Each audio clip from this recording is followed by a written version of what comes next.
दोस्तों नमस्कार। विकल्पवाणी सच्चाई की खोज में आपका स्वागत है। दोस्तों, देश में रेल एक्सीडेंटों की खबरें आम होती जा रही हैं। बीते कुछ सालों में कई बड़े ट्रेन हादसों की खबरें सामने आई हैं, जिसमें दर्जनों या सैकड़ों लोगों ने अपनी जान गंवाई है और सैकड़ों लोग घायल हुए हैं। इसी 30 जुलाई की सुबह करीबन 3:45 पर झारखंड में हावड़ा मुंबई एक्सप्रेस के 18 डिब्बे पटरी से उतर गई, जिसमें 2 लोगों की जान चली गई और 20 लोग घायल हो गए। इससे पहले 17 जून को पश्चिम बंगाल के न्यू जलपाईगुड़ी में एक मालगाड़ी कंचनजंगा एक्सप्रेस में टक्कर मार दी। इस हादसे में करीब 15 लोगों की जान चली गई। ऐसे ही बीते साल जून 2023 में 3 दशकों में सबसे बड़ा ट्रेन एक्सीडेंट उड़ीसा के बालासोर में हुआ। 3 ट्रेनों के आपस में टकराने से 293 यात्रियों की जान चली गई और 1100 लोग घायल हो गए।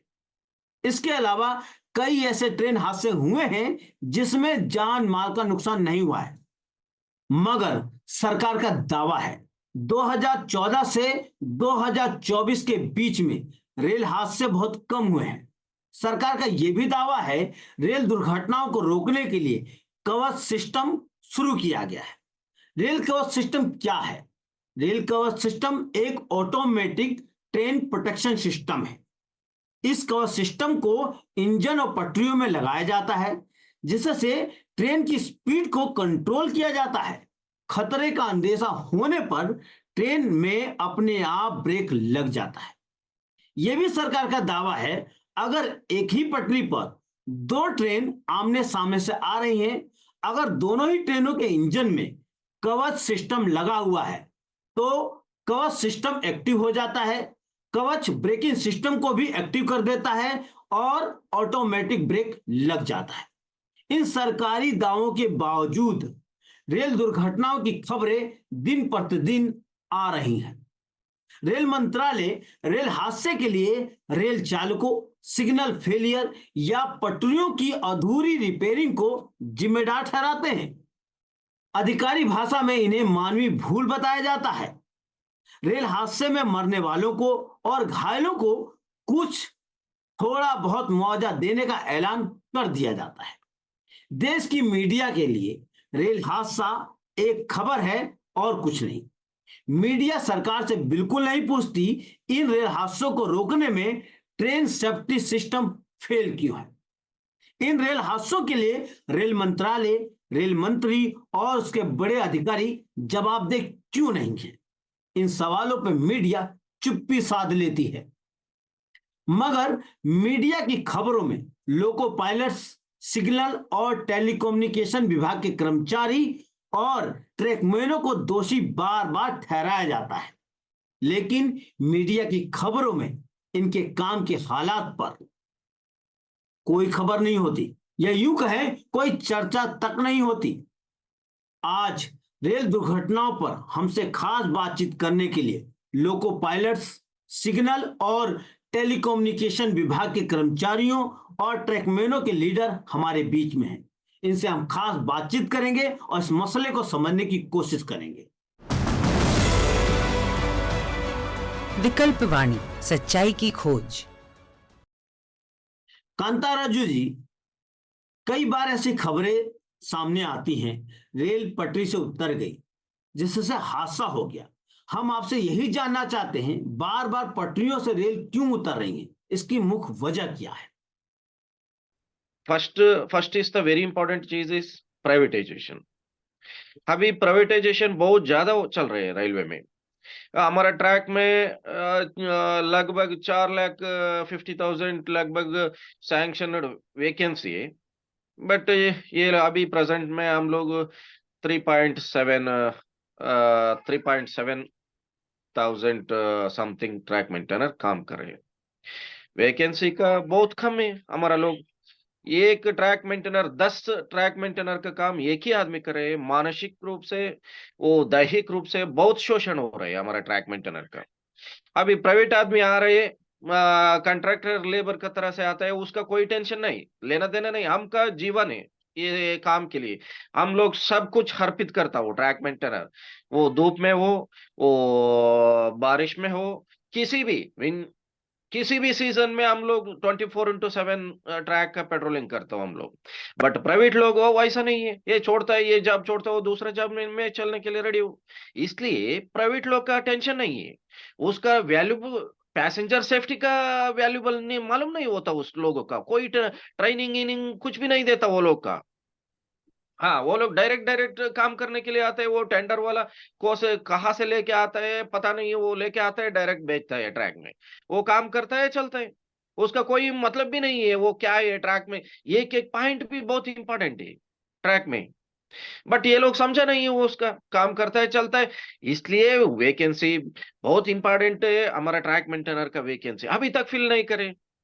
लगभग ये मेरे सामने से लगभग 1 लाख नियरेस्ट हमारा ट्रैक मेंटेनर अलग अलग जैक से वैकेंसी है सैंक्शनड, वो फिल नहीं करे। वही इंपॉर्टेंट है रेलवे से, वो फिल नहीं करे वही।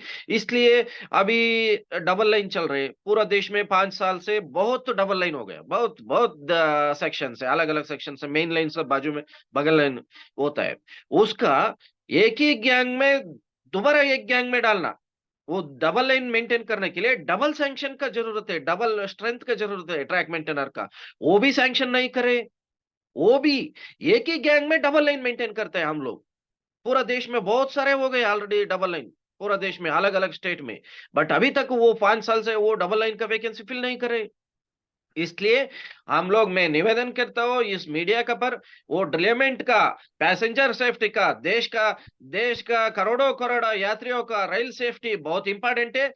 इसलिए प्राइवेटाइजेशन बंद करो, हमारा ट्रैक मेंटेनर का पूरा वैकेंसी फिल करो, हमारा ट्रैक मेंटेनर का क्या क्या बेनिफिट्स है उसका मान्य करो, हम लोग का बेनिफिट्स चाहिए, हम लोग दिन भर रात भर 24/7 काम करने के लिए हम तैयार हो ट्रैक मेंटेनर।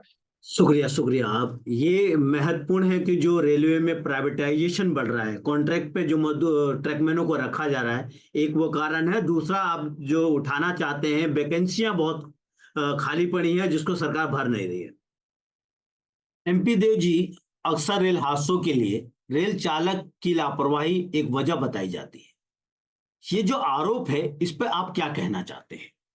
रेलवे प्रशासन की तरफ से ये प्रयास करता है कि जो प्राइमा फेसी उसके सामने में जो परोसा जाता है, परोसता कौन है?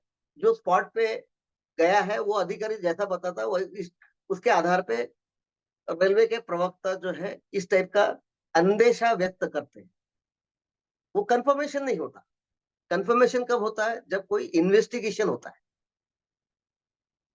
इन्वेस्टिगेशन होता है, चाहे वो डिपार्टमेंटल इंक्वायरी हो, चाहे chief commissioner of railway safety की तरफ से। अब ऐसा रेलवे प्रवक्ता क्यों करते हैं? क्योंकि हमारा कैटेगरी ही वो है जहां से हम रेलवे की सेफ्टी शुरुआत होती है और रेलवे की सेफ्टी खत्म होती है। इसलिए वो मतलब एक अंदेशा व्यक्त कर लेते हैं। बाद में जब इंक्वायरी होती है, जहाँ पे जब हम अगर जिंदा बचे हैं और हम अपना पक्ष रखने के लिए एविडेंस के रूप में दे देते हैं, तब जाकर ये बातें खुल के सामने आ जाती है कि भाई इसमें किसकी गलती है। सवाल ये था कि जो एलिगेशन लगाए जाते हैं वो सही है या गलत है? तो हमें यही कहूंगा कि ये गलत है। एक प्रशासन उनके सामने में जो प्राइमा फेसी तथ्य आते हैं उसके आधार पे बोलते हैं, लेकिन कई ऐसे इन्वेस्टिगेशन रिपोर्ट है जिसमें बाद में ये पाया गया कि लोको पायलट निर्दोष रहा। अभी जैसे कंचनजंगा का जो हुआ है उसमें सीआरएस के द्वारा ये बोला गया है कि भाई पीछे का जो लोको पायलट है वो लोको पायलट सिग्नल जंप करके नहीं आया, जो उसका कोई गलती नहीं था। तो बाद में रेलवे प्रशासन ने तुरंत उनको जो फाइनेंशियल जो ऑन ड्यूटी डेज का बेनिफिट है वो देने के ऑर्डर्स भी दे दिया है। सर, रेल चालकों ने और ट्रैकमैन ने अपनी समस्याओं को हमारे सामने रखा। सर, मेरा जो सवाल है, जब कभी कोई ट्रेन हादसा होता है, कई ट्रेन हादसों में जो सिग्नल फेलियर का जिक्र किया जाता है, ऐसा कहा जाता है, और इसका जो जिम्मेदारी है सिग्नल डिपार्टमेंट को दे दी जाती है। ये बार बार सिग्नल फेलियर क्यों होते हैं? इसका कारण क्या है सर, आपके अनुसार? सर, जो आप सवाल पूछ रहे हैं, सिग्नल फेलियर का कारण क्या होता है? सिग्नल फेलियर के कई कारण हो सकते हैं। इसके लिए यह कोई जवाब जरूरी नहीं कि सिग्नल सिस्टम ही इसके लिए जवाबदार है। सिग्नल कई प्राकृतिक कारणों से या दूसरे विभाग से संबंधित भी होता है, तब भी, जैसे रेल फ्रैक्चर हो जाए तो ट्रैक फेल हो जाती है। अगर पॉइंट जो कैची होता है, एक पटरी से दूसरी पटरी पर जब ट्रेन जाती है तो उसको हम लोग मोटर से ऑपरेट करते हैं, और वो पैनल पे उसके बटन्स होते हैं और वहां से पैनल से ऑपरेट करते स्टेशन मास्टर, और वो साइट पे कुछ किलोमीटर दूर या कुछ मीटर दूरी पर जो पॉइंट होता है वो वहां से ऑपरेट होता है। तो वो फिजिकली ऑपरेशन होता है इलेक्ट्रिकल मोटर्स के द्वारा। तो अब जो इंजीनियरिंग डिपार्टमेंट है वो उसका फिजिकल मेंटेनेंस करने का जवाबदारी उनका होता है। तो अगर उनकी कुछ कमियां हो इंजीनियरिंग डिपार्टमेंट की, तो भी पॉइंट अगर सेट नहीं हो रहा हो तो भी सिग्नल फेल हो जाएगा, यानी पॉइंट बैठेगा नहीं तो सिग्नल आएगा नहीं। तो इस, या टीआरडी डिपार्टमेंट होता है जो उसका ट्रैक्शन रेल के ऊपर जाता है, तो अगर उसमें कुछ प्रॉब्लम आए तो भी ट्रैक सर्किट फेल हो जाएगा। तो पॉइंट फेलियर के कारण कई हो सकते हैं, ट्रैक फेलियर के कई कारण हो सकते हैं। कई बार आउटसाइड इंटरफेरेंस होता है। इंजीनियरिंग डिपार्टमेंट में दो डिपार्टमेंट का, एक आईओडब्ल्यू डिपार्टमेंट होता है, वो अगर ट्रैकों का मेंटेनेंस सही नहीं कर रहे हो, उनका भी होता है कि जैसे वाटर लॉगिंग हो जा रहा है, कहीं पे घास बहुत ज्यादा आ जा रहा है, तो ये सब उनको करना है काम। तो कोई भी कारण, चाहे दूसरे डिपार्टमेंट की गलती हो चाहे हमारे डिपार्टमेंट की गलती हो, सिग्नल फेलियर हो जाएगा। जब भी अगर जो कंडीशंस रिक्वायर्ड है सिग्नल आने के लिए, अगर वो पूरा फुलफिल नहीं हो रहा है तो सिग्नल फेल हो जाएगा। ठीक है, तो सिग्नल फेलियर कोई बुरी चीज नहीं होती। पहला तो ये चीज माइंड कॉन्सेप्ट में हम लोग क्या लेके चले हैं कि सिग्नल फेलियर एक बुरी चीज है। नहीं, सिग्नल फेलियर बुरी चीज नहीं है, लेकिन क्योंकि सिग्नल अगर फेल हो जाता है तो वो फेल इन सेफ साइड होता है, तो गाड़ी अवरुद्ध हो जाएगी। वो जो गाड़ी जहां पे खड़ी होनी है वहां पे खड़ी हो जाएगी और ट्रेन को सेफ गार्ड हो जाएगा, ट्रेन सेफली वो खड़ी हो जाएगी। लेकिन सिग्नल फेलियर को हम लोगों ने एक रॉन्ग थिंग समझ रखा है। अगर सिग्नल फेल है मतलब कहीं ना कहीं इंटरलॉकिंग इन्फ्रिंज हो रहा है और वो सिग्नल को फेल कर रहे हैं। ठीक है, तो सिग्नल फेलियर कोई खराब चीज नहीं, अच्छी चीज है। दोस्तों, अभी आप लोगों ने इन तीनों लीडरों की बातों को सुना। कांता, राजू और आलोक जी ने साफ साफ बताया, रेलवे में बढ़ते प्राइवेटाइजेशन एक मुख्य वजह है ट्रेन एक्सीडेंटों के लिए। प्राइवेटाइजेशन के जरिए अनट्रेन ठेका मजदूरों को रखा जा रहा है। इसके अलावा आउटसोर्सिंग के जरिए प्राइवेट कंपनियों से सिग्नल सिस्टम खरीदा जा रहा है, जिसकी खराबी होने पर उन प्राइवेट कंपनियों की जवाबदेही नहीं है। दूसरा, भारतीय रेलवे में 3.5 लाख कर्मियों के पद खाली है। इन पदों को सरकार नहीं भर रही है, जिसका बुरा असर काम करने वाले रेल श्रमिकों पर पड़ रहा है। इसके अलावा आपको बता दें, रेल यात्रियों की सुरक्षा को बनाए रखने के लिए भारतीय रेल में 10,000 किलोमीटर की रेल की पटरियों को तुरंत जांच करके रिपेयरिंग करने की जरूरत है। इसके अलावा प्रत्येक वर्ष 4,500 किलोमीटर की पटरियों को नवीनीकरण या नए सिरे से बनाने की जरूरत है। इसके लिए 1,03,395 करोड़ रुपए की कमी है। ऐसा खुलासा सरकारी विभाग नियंत्रण और महालेखक परीक्षण ने अपनी रिपोर्ट में सामने लेके आई है। इन तीनों बातों से एक बात तो साफ है, भारतीय रेल में बढ़ते प्राइवेटाइजेशन पर रोक लगाने की जरूरत है और रेलवे में खाली पदों को तुरंत भरने की जरूरत है। साथ ही साथ पर्याप्त धन रेलवे में सुरक्षा पर लगाने की जरूरत है। इन विषयों पर आप क्या सोचते हैं, आप क्या समझते हैं, कमेंट कीजिए और देखते रहिए विकल्प वाणी, सच्चाई की खोज।